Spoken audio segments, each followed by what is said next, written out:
Our episode today is with Julie and Darin Mikesell, and they share their story of having two sons diagnosed with two totally different cancers. This is a story of faith, of going through hard times, of family and the bond that's created for them. You're going to want to listen.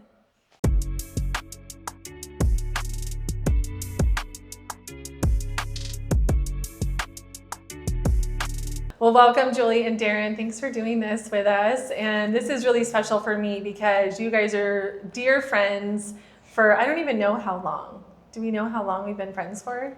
Were they your first clients? They were also my first clients, very first. Yeah. So very special in many ways. Yes. And Julie was in the room when Chase was born. So, but how long? It's been. Well, you were in the room when Austin was born too. Yeah. So at least 16 years. Yeah. But yeah, so more than that. It's crazy. Yeah. Yeah. At least 17 for sure, probably. And you guys are twice recipients of our Cornhole for a Cause, which is not a title that anybody wants to have, right? Nobody wants to carry that torch, but it is what it is. And so that's why we wanted to have you on, because I think your story, not only is it so crazy that one family would go through all of that, but I think for somebody that's listening, it could be really impactful and maybe give them hope. But I just want to start by saying you guys are like an amazing family. So I won't talk too much. I'll let you guys talk. So tell us about yourself. Tell us where you grew up, where you came from, how you got to Arizona, and then tell us about your family. You want to start? Well, we're from California. Yes. Who isn't? No, just kidding. Which is also crazy because we literally grew up like a few miles from each other and didn't meet each other until we came to Arizona. Side note. Yeah. Like my best friend's husband knew your husband. Yes. So it's all that. So crazy. Yeah. We probably ran into each other at some time. But I was born and raised in California, lived in Lymphoma, kind of by Cypress, Anaheim area. You were born where? I was born in, I grew up in Garden Grove, then moved out to Stanton, Anaheim, because my parents were separated, so kind of switched back and forth there. And then when we met, I was living with my mom in Anaheim. Yeah, and we met at Disneyland. We worked at Disneyland. Yeah. So that's where we met. And then dated for a year. Engaged. Got engaged. For a year. We were engaged for a year. And then we got married. Got married at 21. And then had Bryce at 25. And then we moved out here when he was 1, which was 04. So we got married in 1999. It's a good year. Moved here in 04. And we've been here ever since. We're almost going to be here longer than we were in California. Yeah, coming up on it. Yeah. Which is crazy. And now all your family lives here too, which is so cool. Yeah, all mine, not his. Yes. All mine. My parents had retired and moved up to Pine Top. So when Darin got his job kind of promotion, transfer offer to move to Phoenix, it was like, well, it'd be cool to move there to be closer to mom and dad. But we would drive through Phoenix and be like, oh my gosh, we would never move there. It's so hot. And they were like, oh, I mean, we would only be like 3 hours away from mom and dad. That'd be kind of cool. So we did it. We didn't know anybody here, and we did it, and it was like the best move ever. Yeah, I haven't looked back. I think the only thing we missed is the weather. Yeah. It's but everything else, the traffic, fuel prices, Right. No. water prices, to water your lawn in the summer. Yeah. When we moved out here and we were filling up our pool, and I was like, "What is this going to cost? Like $500-600?" And he's like, "What are you talking about?" Yeah. It's going to be like $20 or $30. Yeah. Awesome. I thought he was joking. I'm all, no, it's going to be more than that. He's all, "Okay, send me your bill when you get it." Yeah.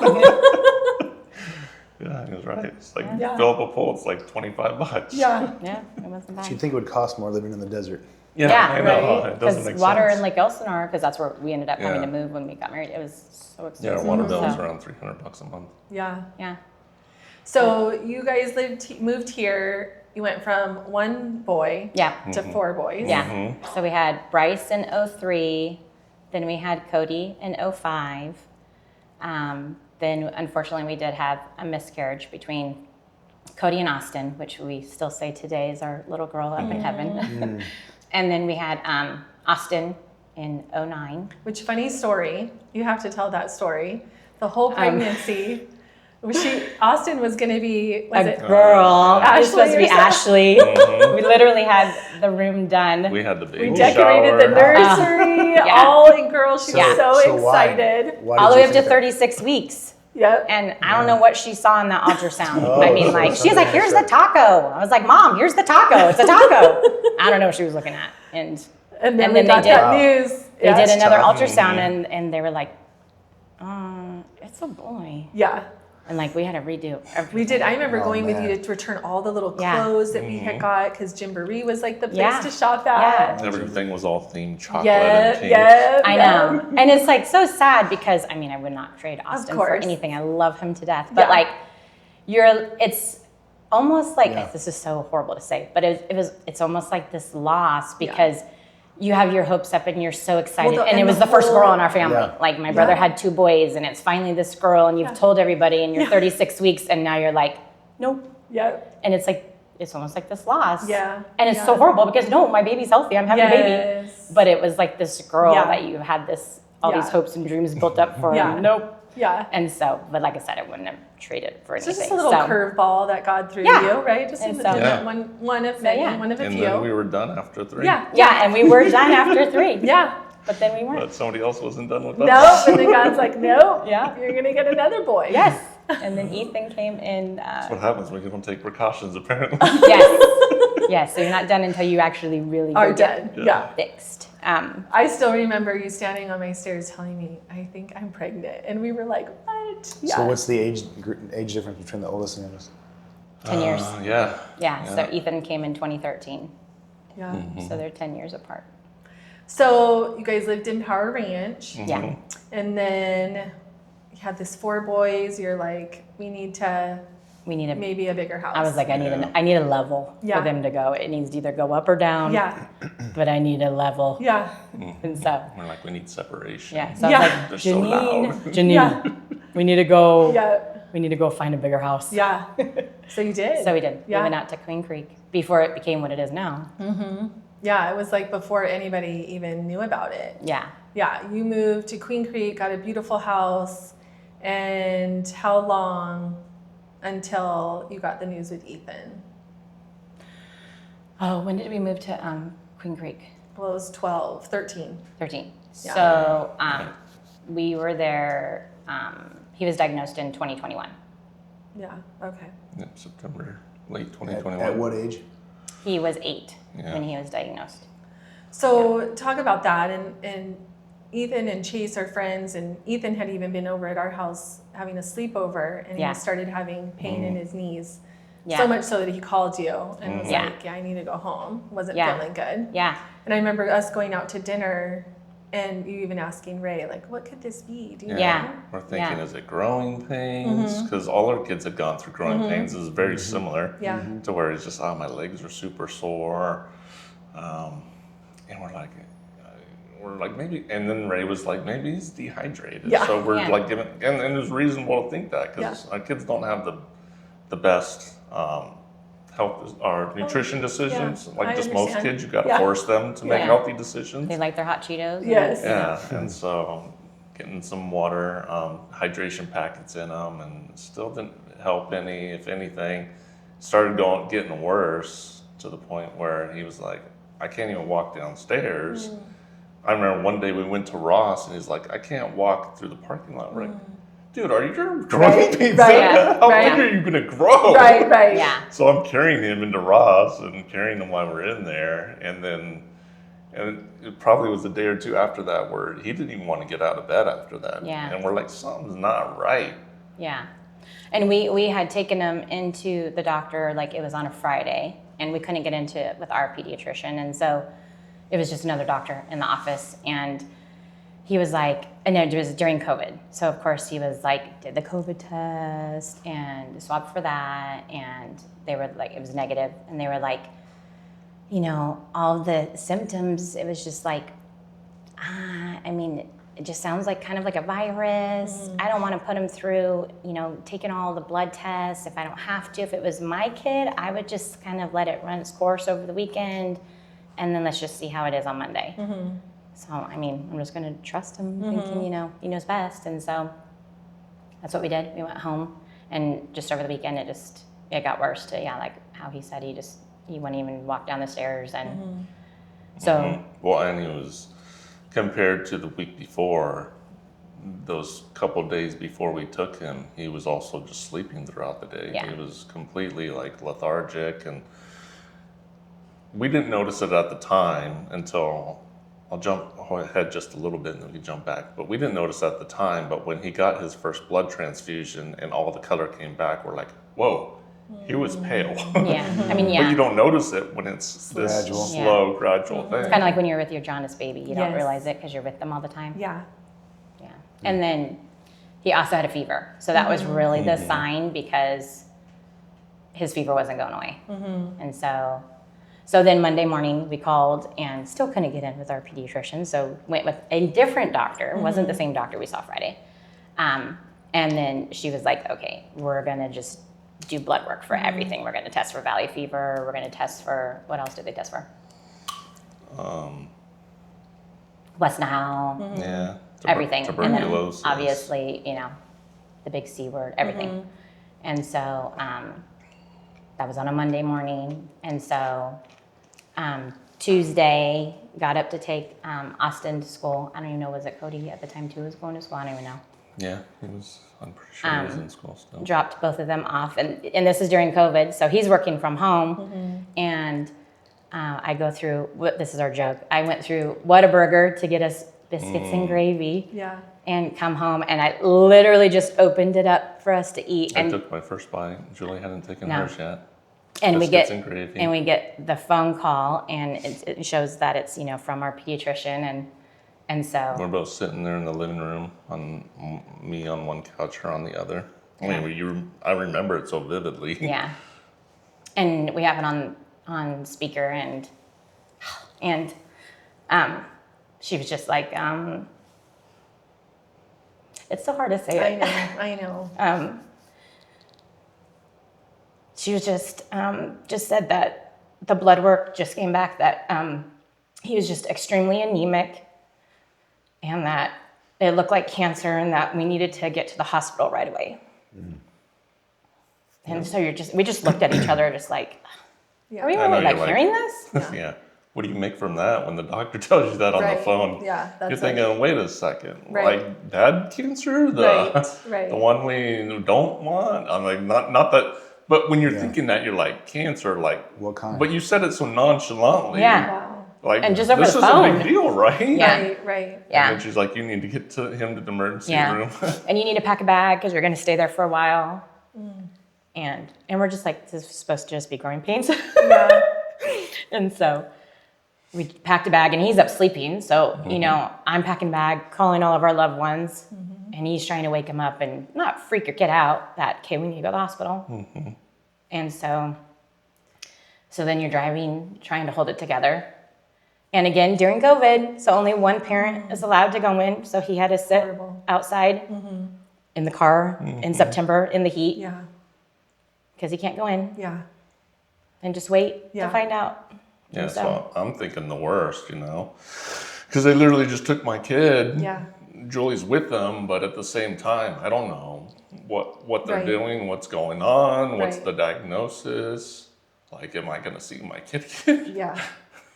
It's had to feel like the most helpless, especially as a man, right? I'm sure there's like that internal thing of wanting to be the protector and take care of your family, and you're just sitting there like, there's nothing I can do. Yeah. So they did, they rushed us back and again, took all of his blood again. And they started doing all kinds of tests. They did like x-rays because of the pain in his knees and stuff. And they did the coolest thing to put his IV in so he didn't feel it, which that was neat, being in the children's side. It's like, dude, they need to have that for adults.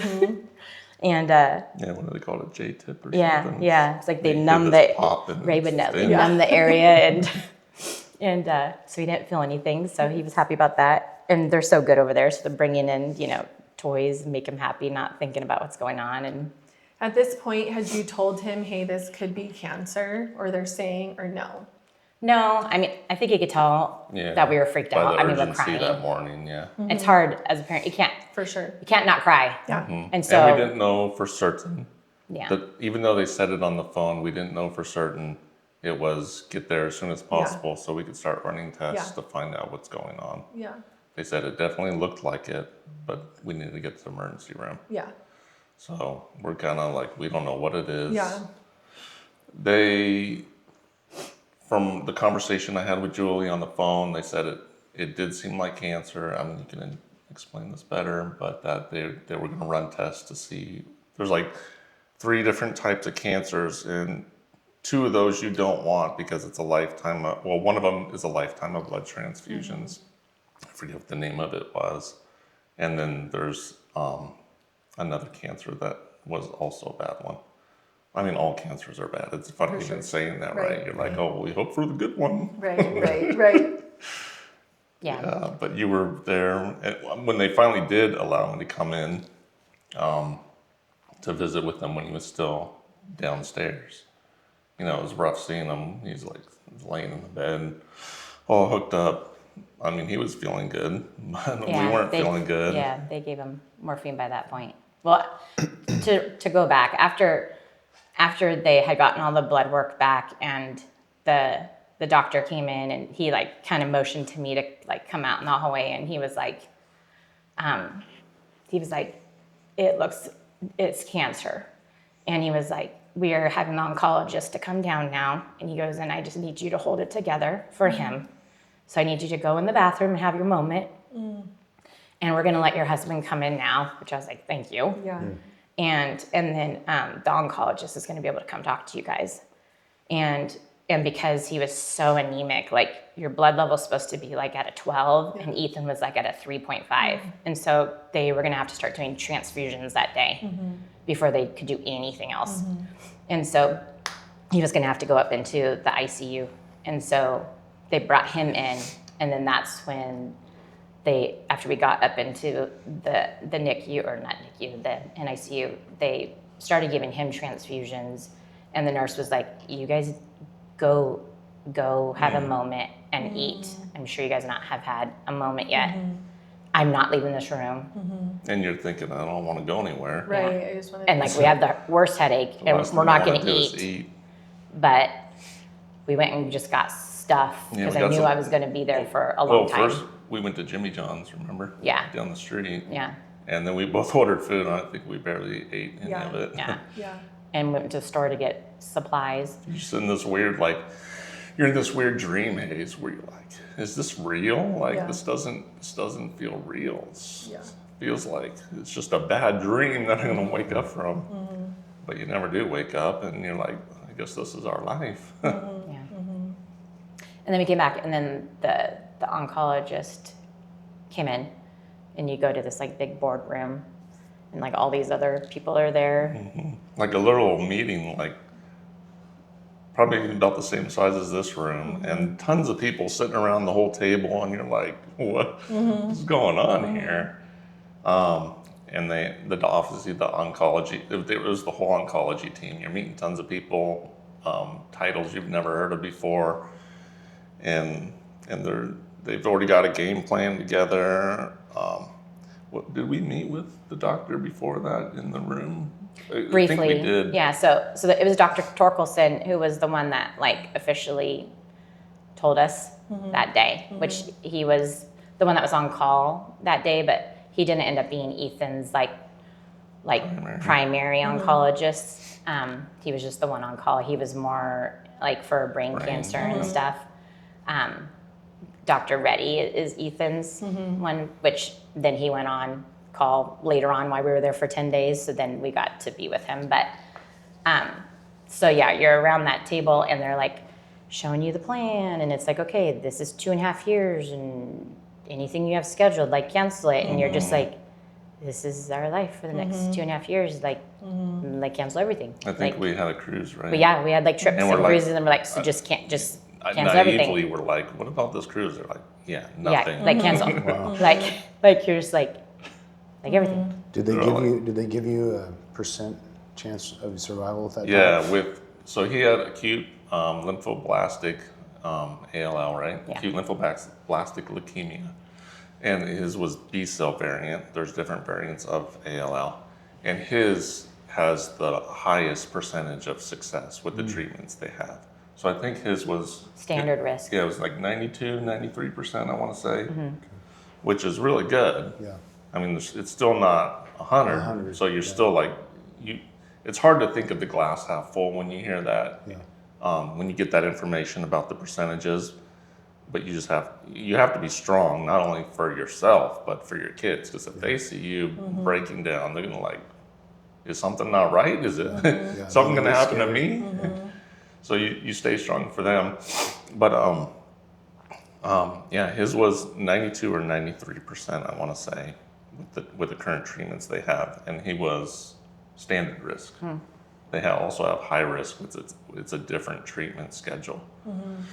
So yeah, that was when they had told us when the doctor had told us in the room about the 3 cancers it could be. That's the one where you're like, okay, well, hopefully it's that one. Yeah. Because the other ones don't have as good of a success rate, or you're getting blood transfusions the rest of your life. But it's still tons of, lumbar punctures and chemo in the spine and chemo in the clinic and oral chemo. And I mean, it's no picnic. And all the Blood transfusions and all the chance of secondary cancers because of all the chemo he gets. So I think I tell you these stats and I tell you them so you remember, because I can't remember anything. But what was it? It's like the first 3 years or first 2 years, the percentage is like 33% that he'll relapse. And so you worry about that. If he makes it to the 5-year mark, they're considered cancer-free, as I understand it. So you're just hoping, let's get as far away from, his last treatment as possible. So I got to go with you to a couple of Ethan's appointments, and even with Austin, which we'll get to. And that I was always so impressed by how much goes into it and all that you had to manage. It's a lot, and I cannot imagine the emotional side of it, right? Caring for your child, making sure their care is as it should be, right? Like you have to totally advocate. It's a huge job. yeah. And love your son through all of that. How long was Ethan's treatment? 2.5 years. Yeah. What was that like when he got to ring that bell? I was there, so I remember. It was awesome. It was exciting. Super emotional. The whole oncology team, as well as pretty much anyone on that floor who's involved in oncology, was there to celebrate with us. So that was really touching. Because they're our family. I mean, we ended up seeing them more than our family. You're on like a first name basis. We're there weekly, if not multiple times during the week. And it's not a linear process. It's not like, okay, you start treatment and you just slowly get better. No, there's dips. Oh, yeah. And Ethan had a few of those. Yeah. Yeah, there's one phase of the treatment that's called delayed intensification, because they do the chemo for, was it 2 weeks or 3? It was like 3. Yeah, and it's every day. Every day. They're hitting it, because I don't fully understand it, but you have, I want to say it was after 6 months maybe, I think so. or it might have been, I don't recall. But they're hitting them every day with chemo, and it was around that time frame when we had the fundraiser. And he wasn't looking too good. We weren't sure if he was even going to make it. We were all sitting around the table with family, and he's crying because he doesn't think he's going to be able to go. He wants to go really bad, even though he's feeling like garbage. So he wanted to go really bad. So we're like, let's try to make it work. Worst case, one of us has to leave and go to the hospital. And anytime he would have any fever over 100.3, they automatically have to go to the emergency room, and they have to get antibiotics, because they have a port that they have to have put in right away. That's where they get all their chemo through. And so if they have any kind of fever, they don't want to have an infection, because it's connected to their heart. So it could be bad. So it's an automatic going to the hospital. And then if the fever doesn't go down, then it's an automatic stay. Or if they're neutropenic. So it depends on if their levels are neutropenic, then it's an automatic stay in the hospital. So And he was not wanting to go because he would have been neutropenic and it would have been a stay in the hospital. And at that point, one of the chemo drugs, what was it? Starts with an M? Methotrexate. Yeah. That causes throat sores as well as sores in other places, pretty much any opening. And so he was experiencing throat sores before the fundraiser. We didn't know this at the time. Right. We knew that the oncology team told us to look out for that. So they give you this magic mouthwash. It's mixing a couple things, and they're supposed to take it. Like if they have any mouth sores. Well, we hadn't encountered that scenario yet, and he's not really eating. His eating declined. It went down. I mean, he's on chemo first of all, so we're thinking he's just not eating because he's going through this crud. And then it got to the point where he just wanted yogurts and just wanted popsicles. And then I don't want to eat anything. Because it was soft. Yeah. And we're like, we got to eat something, buddy. So after the fundraiser, his temperature spiked. We ended up going to the emergency room and he wouldn't take anything. They're trying to test for different things because they're thinking maybe, again, they're testing for COVID, they're testing for all these things. They're all coming up negative. And then I think it was Kristen, our nurse, that ended up looking in his throat. And she's like, oh my gosh, this is not good. He's got really bad thrush, right? Was it thrush? Yeah, thrush and the mouth sores. Yeah, and it was completely but we couldn't get him to open his mouth. That's how much pain he was in. So he would smile, and that was about all you'd get from him at the fundraiser. Everything else was a whisper. He was always whispering.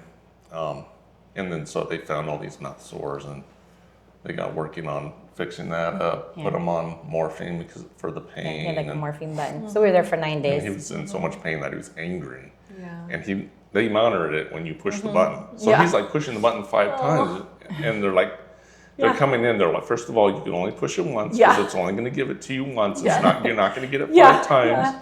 So if you're getting angry, don't keep pushing it. They're like, just call us and we'll give you something else to try to help with it. But he was really upset because of the pain he was going through.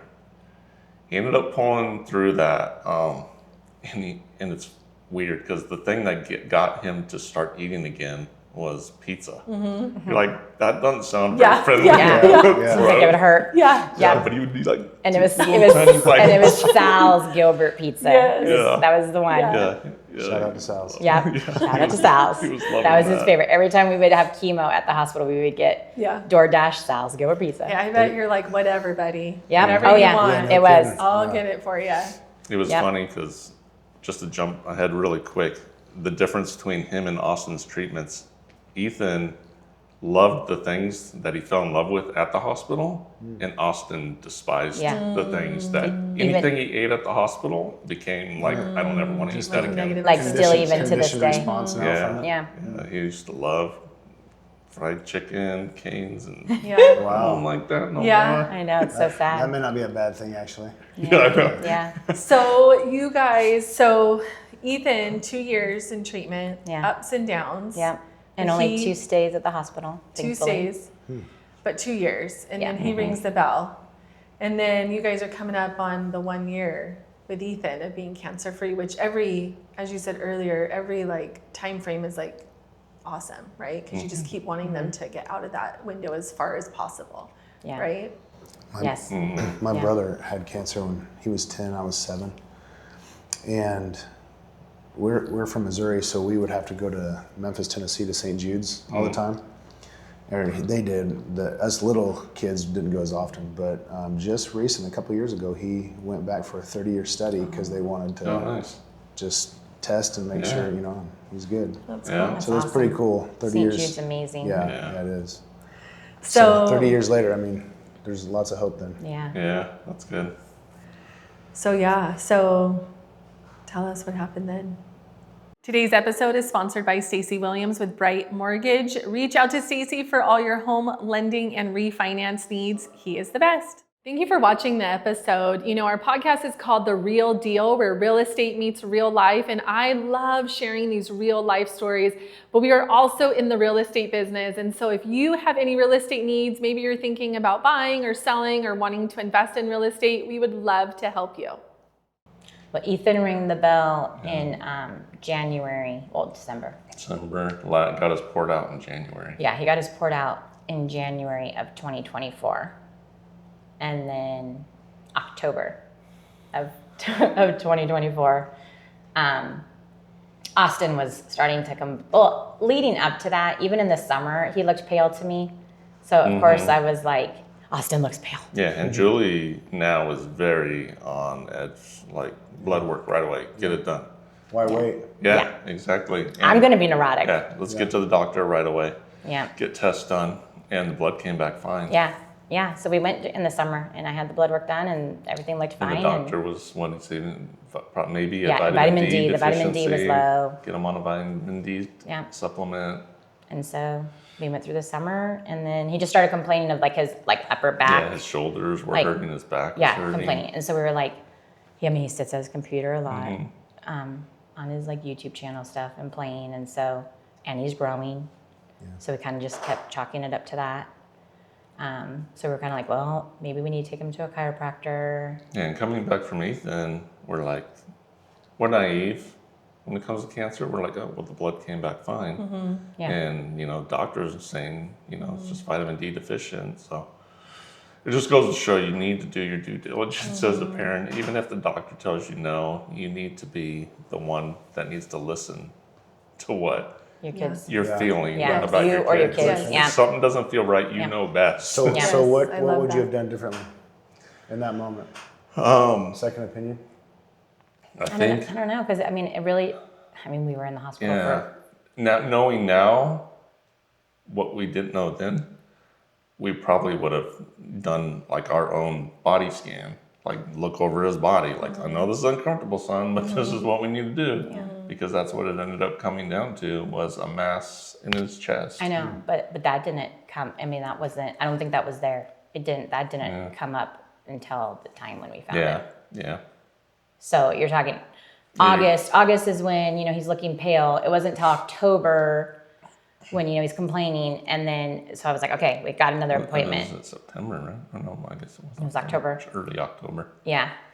We got another appointment because I was like, okay, let's just go back in.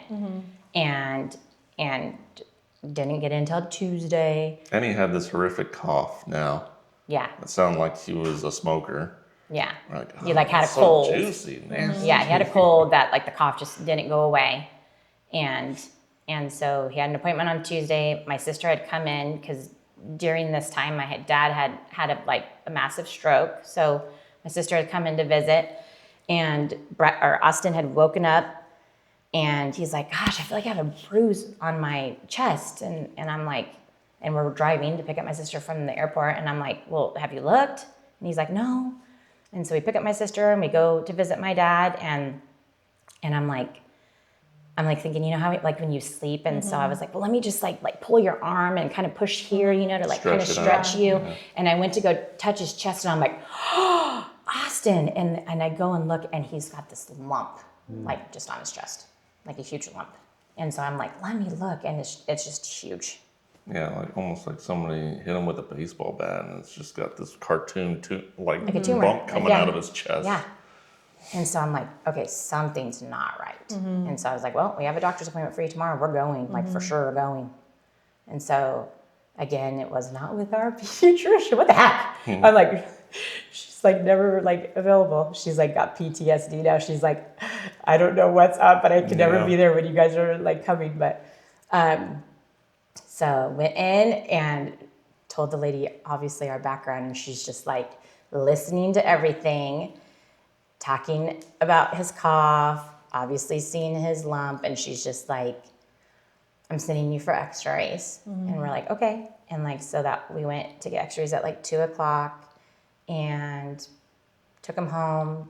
Darin gets home from work. We're gonna go run to Costco over here in Queen Creek, driving in front of Whataburger. Nothing against Whataburger, but we don't eat there.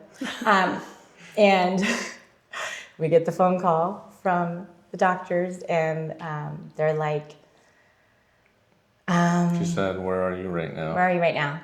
And that's a good way to start it. Yeah. Like, they wouldn't ask. That's not a normal. First off, when they question call a you right back doctor the same asks. day, that's never good. Yeah. She's And all, "Can you pull over?" She's like, "Are you driving?" And I'm like, "Yeah." And she's like, "Can you pull over?" And I'm like, "That good, huh?"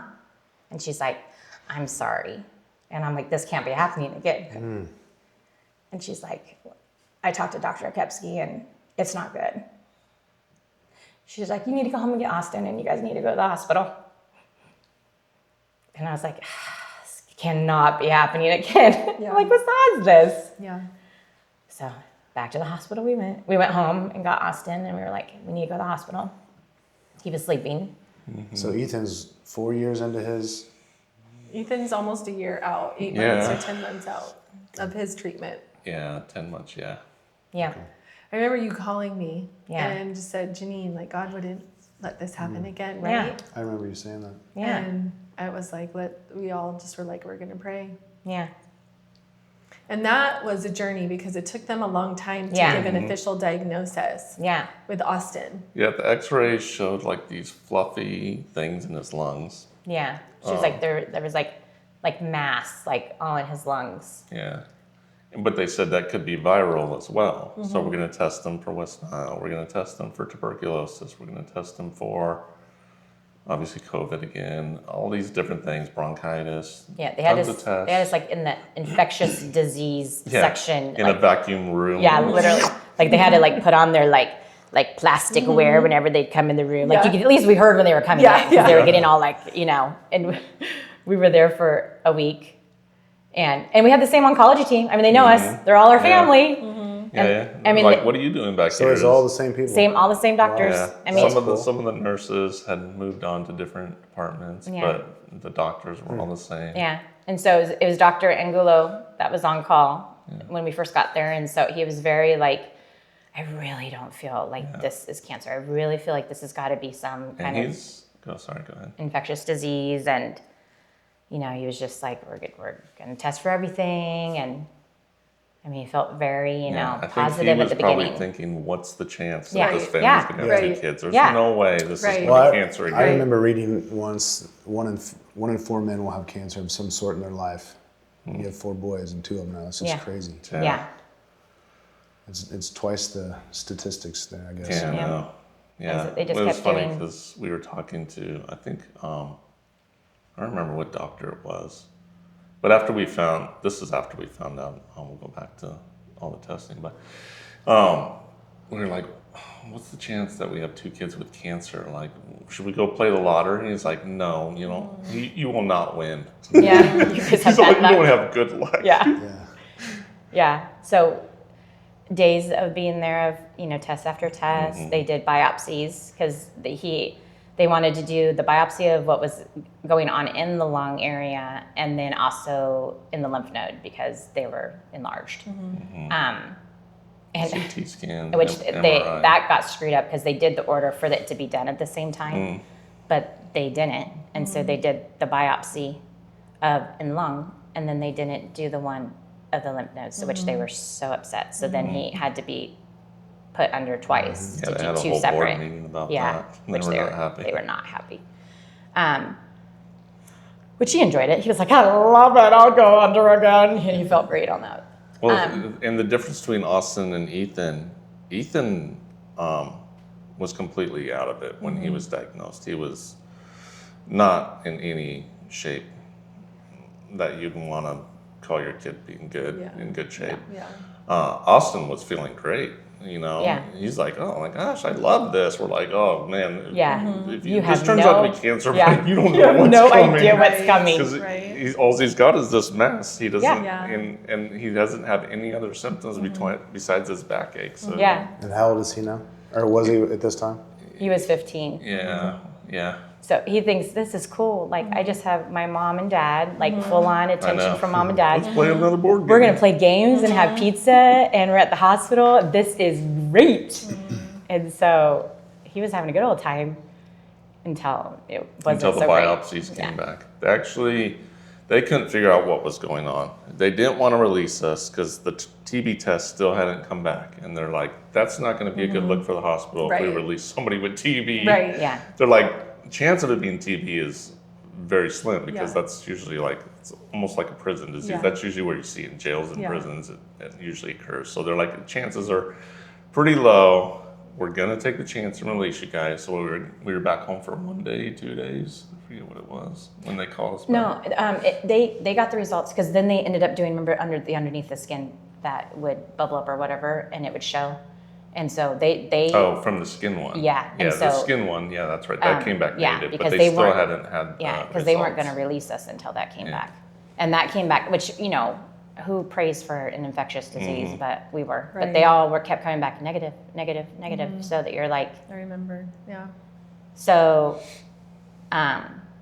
so Dr. Angulo, who was on call when we first got there, he leaves, and now Dr. Torkelson, which we love them all, we love you all, who was the one who gave us the bad news. He's now coming on, and so Dr. Angulo is telling us, okay, now I'm leaving from being on call. Now Dr. Torkelson's coming on, and I was like, Julie lost it. I lost it. I already know what's going to happen. I said no, he can't come on because he can't tell me another one of my kids is going to have cancer, and he goes, he's not going to, and so he came on, and so we left. And then the next day we got the phone call from Dr. Reddy, and he goes, Mom, I'm sorry to tell you, but Austin has Hodgkin's lymphoma. And he goes, so we need you guys to come into the office today. And so we came in, and like everyone's just coming up and hugging us and they're crying. I mean, everybody can't believe it. And then Dr. Torkelson comes in, and he comes over to us, and I said, you lied. And he goes, why do you think I didn't call you this morning? I had Dr. Reddy call you guys. He goes, because I didn't want to tell you. And so, but they've all been great. And yeah, Dr. Reddy, he said, in all the years, I've never had 2 siblings with 2 different kinds of cancers. Never. Yeah, one of our nurses, she said she had experienced it in a mother and son, I think. Yeah. But 2 different cancers. Because usually what'll happen is some cancers are hereditary. So that's usually it'll be the same cancer passed down. But this was different, where it's like the studies don't show there's a link between, from what the doctors told us, that there's a link between Hodgkin's lymphoma and leukemia. So I'm assuming by now you're thinking, okay, who else could have it or might have it? Yeah. Right? Yeah. They did genetic testing. They took both the boys' blood because they were going to start there. If there's a link there, then they're going to test the parents. And they'll test the other boys. And the kids. Yeah. But there's nothing. Yeah. There's absolutely nothing. No genetic link. What was it? Because it's very different cancers, different treatment, different length of time. How was it different going through it with Austin at 15 versus Ethan at 8, 9? It was different. It was Austin's was intense the whole time. Yeah. Austin's Whereas was I feel like Ethan got reprieves. Yeah. Austin's was only 6 months, but it was intense. He had like 5 cycles of chemo, but each cycle he was in the hospital. So he had not all, but those ones were inpatient. Yeah, they were all inpatient, and all of Ethan's were outpatient unless his blood counts were low. Then he would have to go in to get a blood transfusion. That's automatic overnight stay.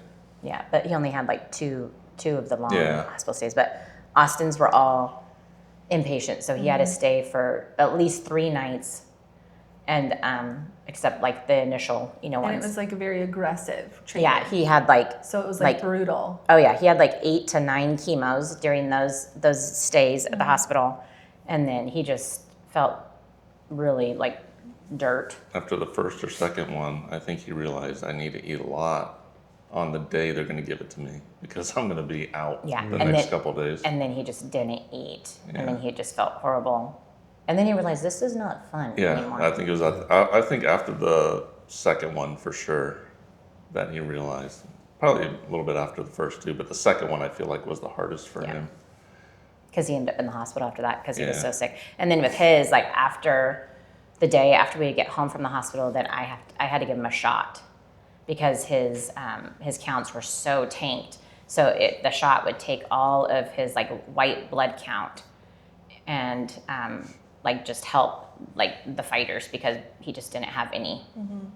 Otherwise, he would just really end up back in the hospital. Yeah, the shot somehow does something with your bone marrow to force it to create more white blood cells. Yeah. Some ridiculously expensive shot that thank God insurance covered. Yeah. It was like well, we know it's at least $10,000 for the one shot because Yeah. that would have been the 10%. Yeah. Yeah. Wow. So I remember with Austin, it was like very emotionally hard for him. Like Yeah. he did struggle. I mean, he pretty much missed his whole freshman year of school. I mean, he didn't go back after fall break. And then just being, you know, a teenager, a 15-year-old. That was probably one of the hardest things for him too, because he's kind of he's our scholar. He definitely prides himself on his grades, and that was one of the hardest things for him. Is like, I'm not going to be able to go to school. Like, I can go to school still. So I'm sure he wasn't even touching homework and stuff, right? No, it was very hard to. Luckily, we have a friend who was his home Homebound, teacher. She yeah. would come to our house, but still, it was very hard for him because with chemo you get brain fog. Yeah. It's hard to focus. Yeah, everything's screwed up in And your brain. he just feels like crap and he's tired. And Yeah, he just wants to sleep all the time. Well, it's, you know, I always thought it was crazy how they're putting this chemical in their body, and the nurses are coming in with hazmat suits on. Yeah. You know, it's just crazy Yeah. to think about. Yeah, and they're literally pumping him full of poison. I know you're thinking, how did they even discover that this works? Yeah. Right?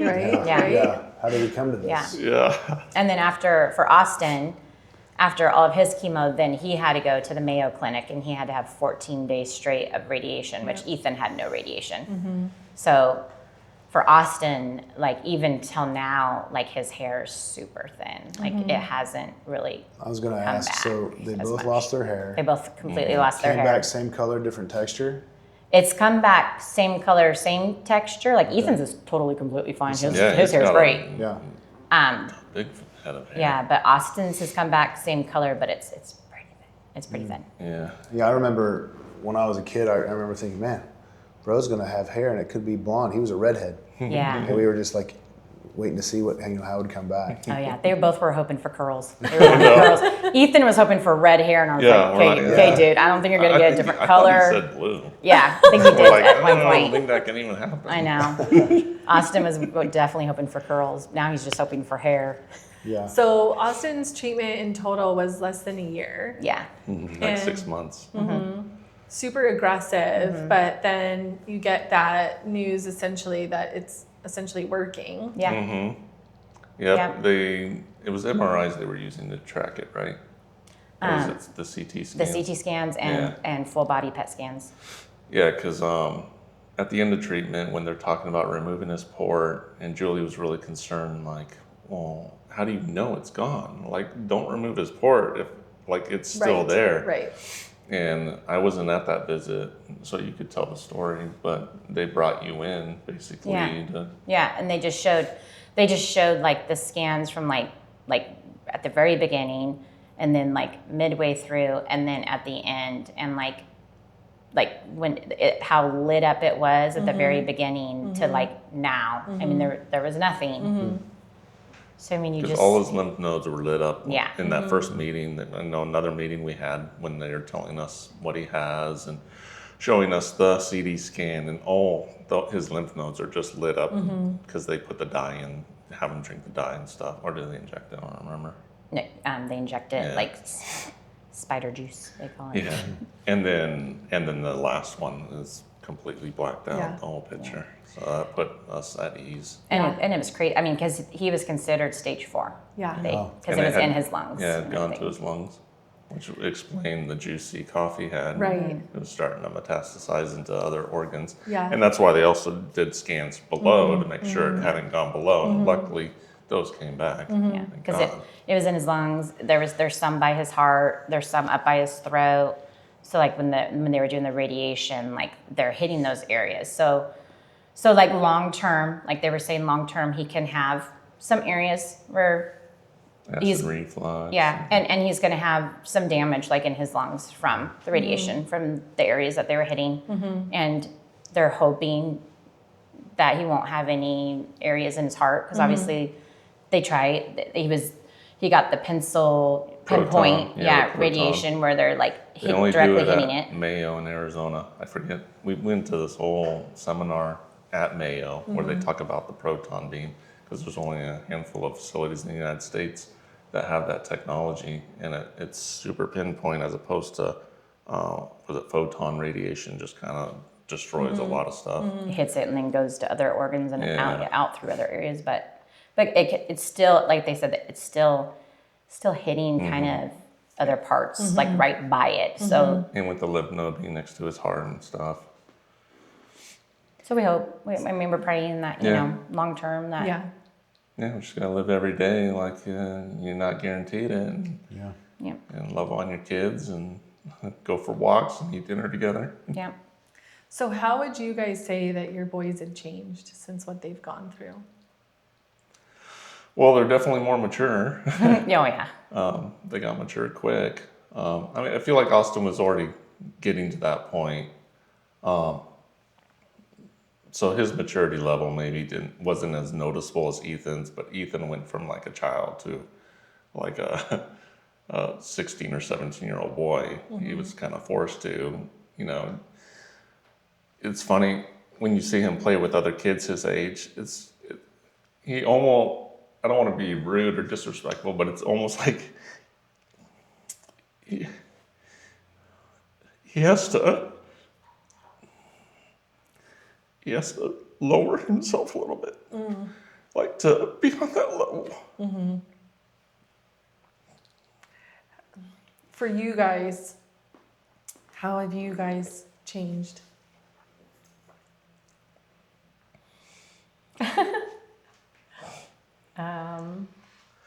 I know you guys have shared with me, and you just kind of said it, Darin, like that family time, right? Like you guys have really prioritized that. Oh, definitely. I think our family's definitely gotten super close. Yeah, we've changed. I don't think we really put a priority on family before. We've now dedicated one day a week, Sunday. It's family day, regardless. And everybody's really good about showing up. So we'll go to church in the morning and then have dinner at night. The boys who now live away from us they'll come and partake, and their girlfriends, and I think it's really good. The boys are enjoying it. I think it's brought us all closer, which is the ironic thing through the trauma. Maybe it's not ironic because you hear it all the time, but through the trauma, it's brought us all closer. I think we've also learned, like I said, not to take any day for granted, especially in their situation. We don't know what tomorrow is going to bring, so we're just celebrating every day. And there's not bad news, which I've said this before, but you constantly, when they were going through it, you were constantly celebrating the wins because there wasn't very many. And that's what kept us going throughout it all, is just focusing on the small wins. Because it's easy to fall into a dark place and just feel like it's hopeless. Even with the percentages being as high as they were, your body is just so stupid and it wants to focus on the negative. So you have to just trick yourself into focusing on the positives. How would you say it's impacted your faith? So it's interesting. Definitely leaned on God a lot, especially at the beginning. You do go through this weird cycle where you start questioning, why would you do this, God?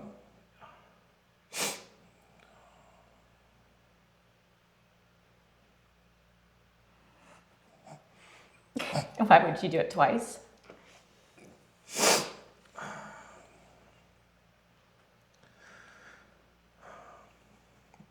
But you come to understand that everything God does is for good. We might not see it right now, but ultimately, like I said, it's brought our family closer together, and that's a good thing. It's brought us closer with our small group. That's a good thing. This is something that the kids, if they ever have friends or anything that go through this, they could talk to it with their friends. They can walk through these valleys with their friends. For sure. But yeah, sorry. But I would say at the beginning, we leaned on God a lot. And then we went through those valleys where you're questioning why God chose you to go through this crud. And then I think you start building up stronger than you were before, to where even though you've gone through this, you know, there's a better plan. And regardless of what happens whatsoever, God is true, God is faithful, and God doesn't change. God wasn't surprised by what happened. We were. God wasn't. He has a plan in all of this. And it's all for His will. It's all for good. And we just kept focusing on that. Whatever happens, this is meant to be. Yeah. But yeah, it was hard at first.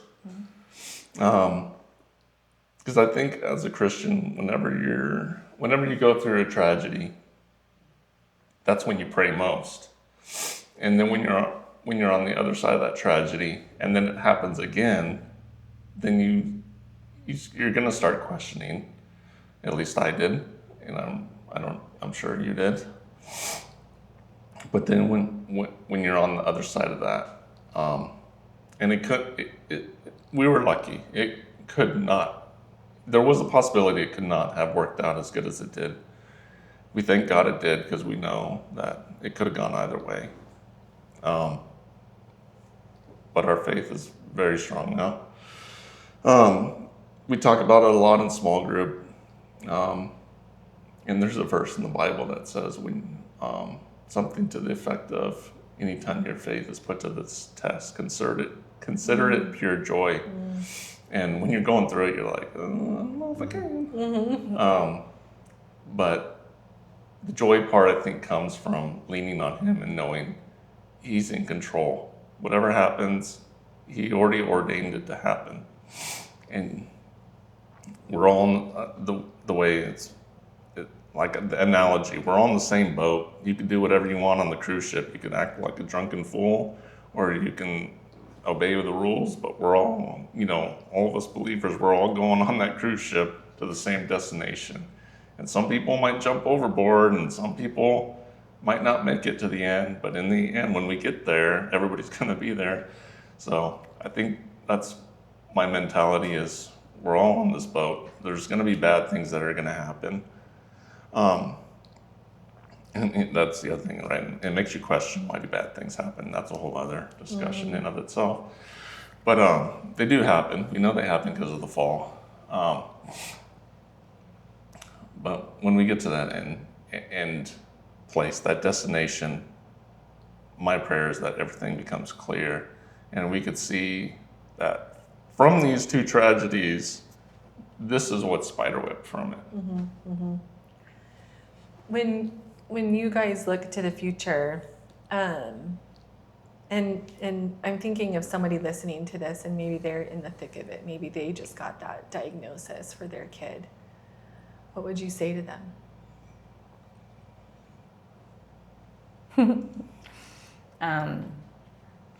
I would say you're going to get through it. That it's going to be hard. I'm not going to sugarcoat it. But you're going to find out who your true friends are. And maybe some friends who you thought aren't going to be. And ones that maybe you didn't truly are going to be. And some family members that you thought aren't going to be. And you're going to have an awesome team of your doctors, and your family's going to get close, and you're going to get through it. And stay positive. Yeah. As hard as it is, I think it's really important to stay positive for your kids, just so that they can see, if they see the fear in you, it might diminish the hope they have. Yeah. So stay as strong as you can for your kids. if you have to have those moments, try to have it private. Yep. That's one of the things that I will say for me, watching you guys go through this was like my level of respect. I've always had so much respect for you guys, but my level of respect has grown immensely. Seeing you, Julie, just how you managed like all of that for your kids. And you guys were so strong. And then also Darin, for you as like the man of the home and having 4 boys, like you were just like a godly leader to them and to your wife. And that was really awesome to see. I made it the whole time without crying. But I think that is the example and the testimony, right? And it goes to like how that impacts others, right? Like I think it makes me want to be a better mom, or think about if I were going through that, right? How I would show up. And I feel like your example, Darin, to other husbands out there was like a phenomenal example. So Thank you. yeah, I said this many times. I feel like your kids were so blessed to have you guys as their parents that got to walk this with them. They probably don't know how awesome you guys are, but you guys are pretty awesome for them. So Thanks. we appreciate you guys sharing your story. I feel like there's so much more, but I truly appreciate you being so honest and open. And I hope that anybody out there that is listening to this can leave encouraged and know that you guys went through it and that they can get through it too. So thank you for sharing. Thanks for having us. Thanks for listening to the Real Deal podcast. Be sure to like and subscribe, and you can follow us on social media at the Home Selling Team AZ.